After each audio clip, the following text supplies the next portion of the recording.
Should we go? Go, go.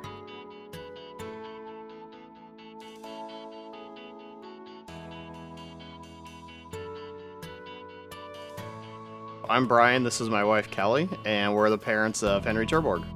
Henry is our second kid, and it was a totally normal pregnancy. He was born on time, but actually failed his newborn hearing screening at the hospital. They told me, don't worry, it's usually fluid, come back in 2 weeks and we'll test his hearing again. He came back 2 weeks later and failed the hearing test again. So then they were like, okay, we're gonna send you to an audiologist. And they said he had mild to moderate hearing loss in both ears. And his pediatrician sent us for a blood test, and she said it's totally gonna come back negative, but I wanna test him for congenital CMV. And it actually came back positive, which was the reason for his hearing loss. So in his case, we went to see the specialist, and he said, honestly, you can't reverse the hearing loss. And he immediately got hearing aids when he was less than 2 months old. And when he was about 4 to 6 months old, they noticed he was kind of delayed in some other fine motor skills. Later, he was officially diagnosed with cerebral palsy.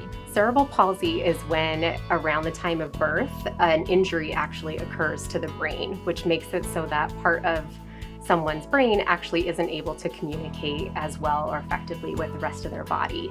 So the rest of their brain that's still working has to work really hard to form new connections to help their body then be able to do all of the activities we have to do during the day. So since he's been, pretty much an infant, he's been doing speech therapy or versions of it, occupational therapy, physical therapy.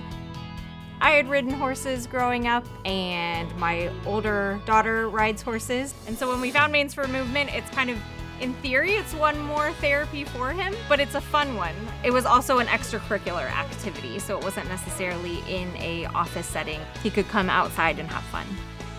His first couple of times he came, he literally screamed the entire time. Sensory-wise, he wanted nothing to do with the helmet, nothing to do with the belt. It was just something new, out of the ordinary. When Henry first started with me, our goal really was to help strengthen all of the muscles in his body and all of the reactions to be able to support what he's going to need to be able to be a successful kid in our community.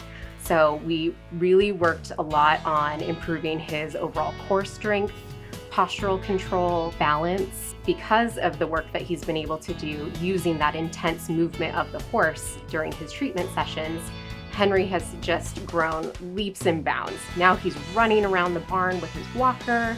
He uses an assistive device to communicate pretty independently with his teachers and his friends. He loves coming here. As soon as we say, hey, it's time to go ride Rufus, he's grabbed his walker and goes to get his shoes and runs to the car.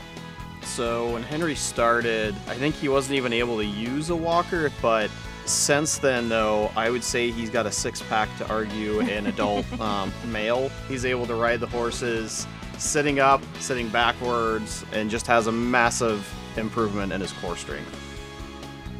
It's fun to see him be able to participate in stuff that his siblings do, that other kids do. He doesn't necessarily do things the same way as everyone else, but doesn't let anything stop him.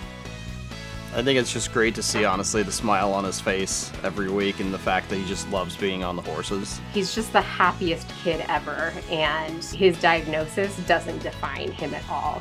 He's currently a kindergartner. He was so excited to start last year because he gets to go to school every day with his big sister, and all of his peers have completely embraced having him in class.